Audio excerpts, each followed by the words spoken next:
Sir আমাকে কৌশলে রুমে নিয়ে গেল এবং রুমে নিয়ে দরজা লাগিয়ে দিল। দরজা লাগিয়ে দিয়ে স্যার আমাকে বলল যে, জয়ন্তী, অনেক দিন ধরে আমার মনের ভিতর একটা কথা আটকে রেখেছি, কিন্তু আমি তোমাকে বলতে পারিনি। জয়ন্তী, আমি তোমাকে অনেক অনেক ভালোবাসি। কথাটা না বলে আমি আর থাকতে পারছি না। তোমার রূপ, তোমার লাবণ্য, তোমার যৌবন, তোমার চোখের চাহনি, তোমার হরিণীর মতো চোখ, তোমার বর্ণতার মতো চুল, তোমার ব্যবহার, তোমার মিষ্টি মিষ্টি কথা। জয়ন্তী, আমি তোমার এইসব কিছুর মায়ে পড়ে গেছি। জয়ন্তী, তোমাকে আমি আমার হৃদয়ে, তোমাকে আমি আমার অন্তরে, তোমাকে আমি আমার মনের মণিকোঠায় কিভাবে যে স্থান দিয়ে ফেলেছি আমি তা নিজেও বুঝতে পারিনি। জয়ন্তী, এক কথায় বলতে পারো আমি তোমার মধ্যে হারিয়ে গেছি। জয়ন্তী, আমি যখন তোমার চোখের দিকে তাকাই তখন আমার কাছে মনে হয় আমি তোমার চোখের ভাঁজে হারিয়ে গেছি। স্যারের মুখ থেকে এই রকম কথা শুনে বন্ধুরা আমি আর নিজেকে ধরে রাখতে পারলাম না। তারপর আমি স্যারের কথায় হলে স্যার নির্জন রুমে, স্যার মিষ্টি কথা বলে স্যার আমার সাথে এমন কিছু করছিল তাতে আমার দম বন্ধ হয়ে। বন্ধুরা, গল্পটি অনেক অনেক ইন্টারেস্টিং। আশা করি তোমরা পুরো গল্পটি শুনলে অনেক মজা পাবে। তবে বন্ধুরা, তোমাদের নিকট আমার ছোট্ট একটি অনুরোধ, তোমরা দয়া করে আমার চ্যানেলটিকে সাবস্ক্রাইব করে আমাকে সাপোর্ট করবা। হ্যালো বন্ধুরা, আমি অনন্ত। আমি বাংলাদেশের ঢাকায় বসবাস করি। আমার বর্তমান বয়স 30। বন্ধুরা, আজকের গল্পটি আমার জীবনে বাস্তব একটি গল্প। তখন আমার 20 কিংবা 21। পাবলিক বিশ্ববিদ্যালয়ের নতুন একজন ছাত্র। ভাবছি আমার বাবার পারিবারিক অবস্থা ভালো না, নিশ্চয় আমাকে একটা কিছু করতে হবে। ভাবতে ভাবতে আমার এক বন্ধুর নাম সৌরভ, তাকে ফোন দিলাম। বললাম, সৌরভ বন্ধু, দেখতে দেখতে তো ইন্টারমিডিয়েট পরীক্ষা দিয়ে বিশ্ববিদ্যালয়ে চান্স পেয়ে ভর্তি হয়ে গেলাম। তুই তো জানোস আমার বাবার পারিবারিক অবস্থা খুব একটা বেশি ভালো না। বাবা আমাকে পড়ালেখার খরচ দিতে অনেক হিমশিম খাচ্ছে। আমার বাবা সামান্য একজন দোকানদার। আমার বাবার উপর আমরা পুরো পরিবার। বাবা আমাদের পড়ালেখার খরচ দিতে অনেক কষ্ট হয়। এখন বন্ধু, আমি একটা চাকরি অথবা অন্য কিছু করে যদি আমার খরচটা চালাইতে পারতাম তাহলে আমার ক্ষেত্রে খুব উপকার হতো। কি করা যায় বন্ধু? একটা উপদেশ অথবা একটা পরামর্শ দাও। আমার কথা শুনে আমার বন্ধু সৌরভ কিছুক্ষণ ভাবল। ভাবার পরে বলল, অনন্ত, এই মুহূর্তে আমার কাছে কোনো কিছু নেই। Part time job, full time job অথবা আদার্স কিছু, কিন্তু একটা অপশন আমার কাছে আছে। সেটা হচ্ছে তুই যদি একটা টিউশনি ধরস তাহলে তোর পড়ালেখার খরচ সবকিছু হয়ে যাবে। আর আমার জানা মতে একটা ভালো ফ্যামিলি আছে। সম্পর্কে আমার চাচি লাগে। চাচির মেয়ের জন্য একজন প্রাইভেট শিক্ষক খুঁজছেন। আজকে সকালেও চাচি আমাকে বলেছিল, সৌরভ, আমার মেয়ের জন্য একটা ভালো প্রাইভেট শিক্ষক দেইকো তো বাবা। আমি বললাম, ঠিক আছে চাচি, আমি দেখব নে। আর তুই আমার বন্ধু মানুষ, তোর যে মেধা, তোর যে রেজাল্ট, সবকিছু দেখলেই আমার মনে হয় চাচি তোকে তার মেয়ের জন্য প্রাইভেট শিক্ষক হিসেবে নিয়োগ দিতে দ্বিধাবোধ করবে না। আমি আমার বন্ধু সৌরভকে বললাম, বন্ধু, যদি তোর মনে হয় সেখানে প্রাইভেট পড়ালে আমাকে মোটামুটি ভালো একটা অ্যামাউন্ট দিবে, যা দিয়ে আমার পড়ালেখার খরচ চলবে, তাহলে আমি তোর প্রস্তাবে রাজি। তারপর বন্ধুরা, আমার বন্ধু সৌরভ তার চাচির কাছে আমার ব্যাপারটা বললে তার চাচি আমাকে দেখতে চায়। তারপর বন্ধুরা, আমি তার চাচির কাছে আমার বন্ধু সৌরভের সহযোগিতায় গেলাম। তার চাচি আমাকে দেখে, আমার রেজাল্ট দেখে খুব পছন্দ হলো এবং তার মেয়ের জন্য প্রাইভেট শিক্ষক হিসেবে আমাকে নিয়োগ করল। পরের দিন থেকে আমি প্রাইভেটে প্রথম দিন যখন গেলাম তখন আমার বন্ধুর চাচাতো বোনকে দেখে আমি ফিট খেয়ে গেলাম। এত সুন্দর মেয়ে আমার জীবনে কখনো দেখি নাই। পুরো ইন্ডিয়ান নায়িকা, স্মার্ট স্লিম বডি, একদম ফর্সা চেহারা। চোখগুলো আমার কাছে মনে হয়েছিল যেন ফুটল চেরা আঁকি।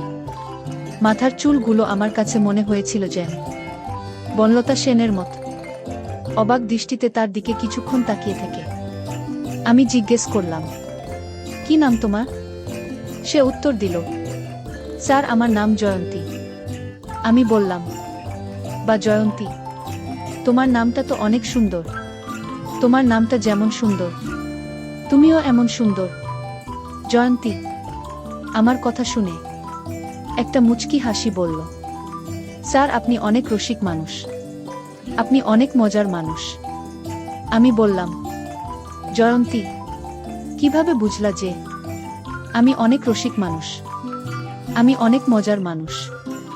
জয়ন্তী বলল, স্যার আমি অষ্টম শ্রেণীর ছাত্রী, আমার বয়স মোটামুটি কম না, তারপরও আমার ভেড়ে ওঠা, আমার বর হয়ে ওঠা, সবকিছুই আধুনিক পরিবারে।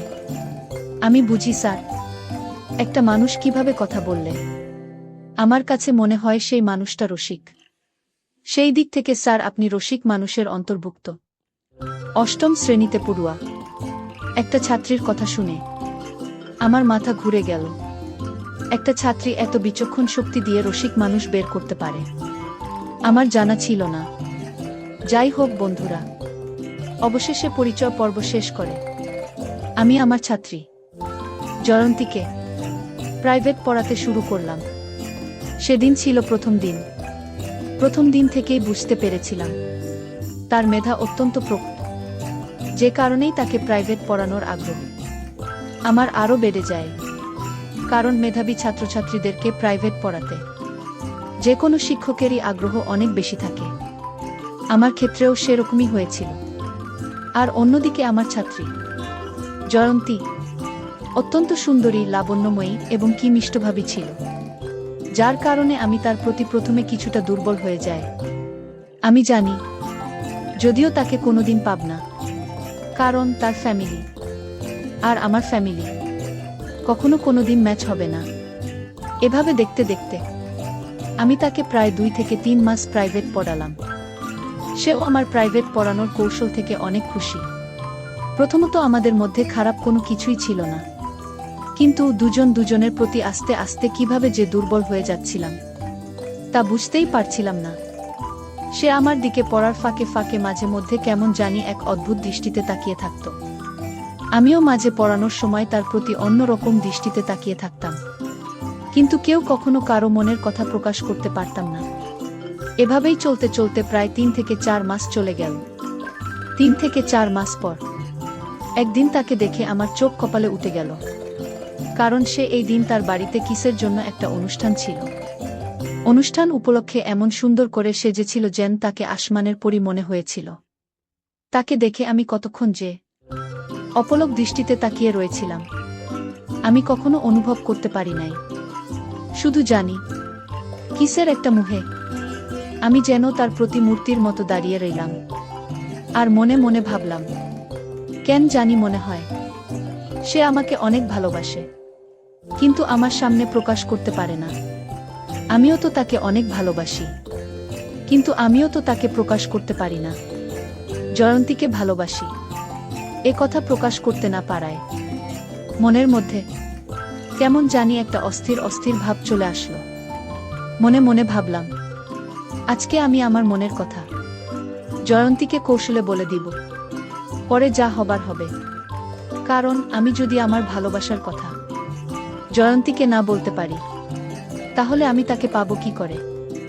অনুষ্ঠানের মধ্যে বড় মজলিসে হঠাৎ আমি লক্ষ্য করলাম যে জয়ন্তী হেসে হেসে আমার দিকে আসছে। আমার দিকে এসে আমাকে বলল, কেমন আছেন স্যার, কখনো আসলেন? আমি বললাম, এই তো মাত্র এসেছি। তারপর আমি বললাম, জয়ন্তী তোমাদের বাসায় আজকে মনে হয় কোনো একটা অনুষ্ঠান আছে, তো তোমার সাথে আমার কিছু কথা ছিল। যদি তুমি আমাকে আজকে একটু সময় দিতে তাহলে হয়তো আমি আমার কথাগুলো বলতে পারতাম। জয়ন্তী বলল, কোনো সমস্যা নাই স্যার, আপনি বলেন কখন, কোথায় আপনাকে সময় দিতে হবে। আমি বললাম, জয়ন্তী আমার একটা ফ্রি জায়গা লাগবে যাতে করে তোমার সাথে আমি মন খুলে কথা বলতে পারি। জয়ন্তী বলল, ঠিক আছে স্যার, কোনো সমস্যা নাই, আমাকে কোথায় যেতে হবে সেটা বলুন। আমি বললাম, জয়ন্তী চলো তোমার রুমে যাব। সেখানে আমি তোমাকে আজকে কিছু কথা বলবো, যে কথাগুলো আমার মনের ভিতর শুধু ঘুরপাক খাচ্ছে, তোমাকে বলতে পারছি না। তারপর ভরা মজলিস থেকে স্যার আমাকে কৌশলে আমার রুমে নিয়ে গেল এবং রুমে নিয়ে দরজা লাগিয়ে দিল। দরজা লাগিয়ে দিয়ে স্যার আমাকে বলল যে, জয়ন্তী, অনেক দিন ধরে আমার মনের ভিতর একটা কথা আটকে রেখেছি, কিন্তু আমি তোমাকে বলতে পারিনি। জয়ন্তী, আমি তোমাকে অনেক অনেক ভালোবাসি। কথাটা না বলে আমি আর থাকতে পারছি না। তোমার রূপ, তোমার লাবণ্য, তোমার যৌবন, তোমার চোখের চাহনি, তোমার হরিণীর মতো চোখ, তোমার বর্ণতার মতো চুল, তোমার ব্যবহার, তোমার মিষ্টি মিষ্টি কথা। জয়ন্তী, আমি তোমার এইসব কিছুর মায়ে পড়ে গেছি। জয়ন্তী, তোমাকে আমি আমার হৃদয়ে, তোমাকে আমি আমার অন্তরে, তোমাকে আমি আমার মনের মণিকোঠায় কিভাবে যে স্থান দিয়ে ফেলেছি, আমি তা নিজেও বুঝতে পারিনি। জয়ন্তী, এক কথায় বলতে পারো আমি তোমার মধ্যে হারিয়ে গেছি। জয়ন্তী, আমি যখন তোমার চোখের দিকে তাকাই, তখন আমার কাছে মনে হয় আমি তোমার চোখের ভাঁজে হারিয়ে গেছি। আমি তোমার প্রেমের আগুনে পুড়ে ছাই হয়ে যাচ্ছি। জয়ন্তী, তাই আমি তোমাকে আমার কথাগুলো না বলে আর থাকতে পারছিলাম না। জয়ন্তী, আমি আমার সব কিছু দিয়ে তোমাকে অনেক অনেক ভালোবাসি এবং আমি আমার ভালোবাসা নিবেদন করছি। জয়ন্তী, প্লিজ, দয়া করে তুমি আমার ভালোবাসা গ্রহণ করো। আমার কথা শুনে জয়ন্তী একটা মুচকি হাসি দিয়ে বলল, স্যার, আপনি যে আমাকে এই কথা বলবেন না তা আমি আগেই জানি। আমি বললাম, জয়ন্তী, তুমি কিভাবে জানো আমি তোমাকে ভালোবাসি? জয়ন্তী বলল, স্যার, আপনার চোখের ভাষা আমাকে সবকিছু বলে দেয়। আমি এতদিন অপেক্ষায় ছিলাম আপনার মুখ থেকে কখন এই কথাটা আমি শুনতে পাবো বলে। আজকে আমি ধন্য, আপনার মতো একজন মেধাবী ছেলে আমাকে ভালোবাসে কথাটা জানতে পেরে। স্যার, আমিও আপনাকে অনেক ভালোবাসি, কিন্তু স্যার, আপনার আমার ভালোবাসা আমার বাবা মা কখনো মেনে নিবে না। তাই স্যার, আমি শুধু শুধু আপনাকে ভালোবেসে কষ্ট দিতে চাচ্ছি না। আপনি স্যার বিকল্প চিন্তা করেন। আমি বললাম, জয়ন্তী, ভালোবাসা মানুষের জীবনে একবারই আসে, আর তুমি সে আমার প্রথম ভালোবাসা। তোমাকে না পেলে হয়তো আমার অবস্থা খুব খারাপ হয়ে যাবে। তবে জয়ন্তী, তুমি যদি আমার একটা কথা শোনো, তাহলে তোমার আমার সম্পর্ক তোমার বাবা মা মেনে নিতে বাধ্য হবে। আমি বললাম, কি সম্পর্ক?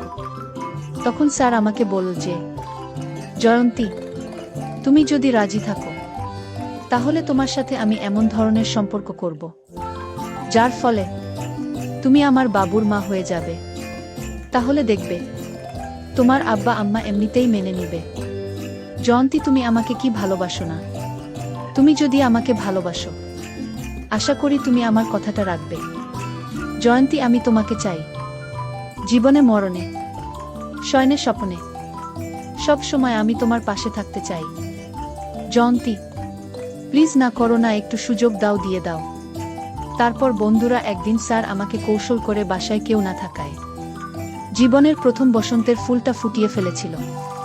তারপর বন্ধুরা স্যারের সাথে আমার আর পারিবারিকভাবে বিয়ে হয়নি, কিন্তু অতীতের স্মৃতিগুলো আমাকে মাঝে মধ্যে খুব কষ্ট দেয়া। যাকে নিয়ে এত স্বপ্ন দেখেছিলাম, যার হাতে সঁপে দিয়েছিলাম জীবনের প্রথম, জীবনের শ্রেষ্ঠ সম্পদ, সে আজ অন্যের, আমিও আজ অন্যের। বিস্ময়কর পৃথিবী, বিস্ময়কর মানুষ। অর্থবিত্তের কারণে দুটি মন আজ আলাদা, দুটি প্রাণ আজ আলাদা। তবুও দোয়া করি সেই স্যারের জন্য, যে ছিল আমার জীবনের প্রথম ফুলের মালি। বন্ধুরা, আজকে এই পর্যন্তই। গল্পটি যদি তোমাদের ভালো লাগে, তাহলে অবশ্যই লাইক, কমেন্ট, শেয়ার করবা। বন্ধুরা, তোমরা যদি এরকম ধরনের ইন্টারেস্টিং গল্প পেতে চাও, তাহলে দয়া করে আমার চ্যানেলটিকে সাবস্ক্রাইব করে আমাকে সাপোর্ট করবা। পরিশেষে তোমাদের সুস্থতা কামনা করছি। ভিডিওটি দেখার জন্য তোমাদের সকলকে অসংখ্য ধন্যবাদ।